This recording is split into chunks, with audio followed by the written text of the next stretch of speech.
La France n'est plus le premier partenaire commercial de l'Allemagne. Et c'est une première depuis 40 ans, puisque depuis 1975, la France occupait la première place, celle donc de premier partenaire commercial de l'Allemagne, celle qui importait le plus de produits allemands et parmi celles qui exportaient le plus de produits outre-Rhin. L'an dernier, donc patatras, l'équivalent de l'INSEE allemand a fait les comptes, 170 milliards d'euros d'échanges commerciaux entre la France et l'Allemagne l'an dernier, c'est 3 milliards de moins que ce qu'ont fait les États-Unis, 173 milliards de marchandises échangées l'an dernier entre Washington et Berlin.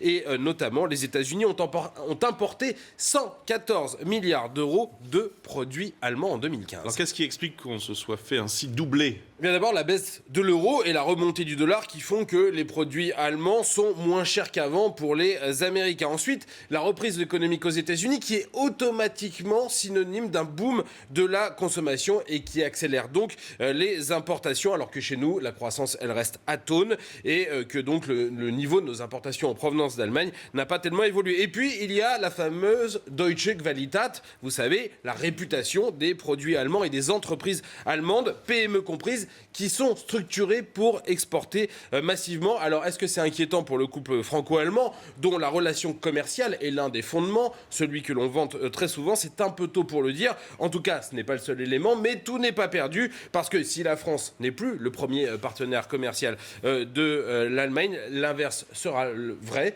La France restera notre premier partenaire commercial, notamment parce que nous, on continue d'importer énormément de produits allemands.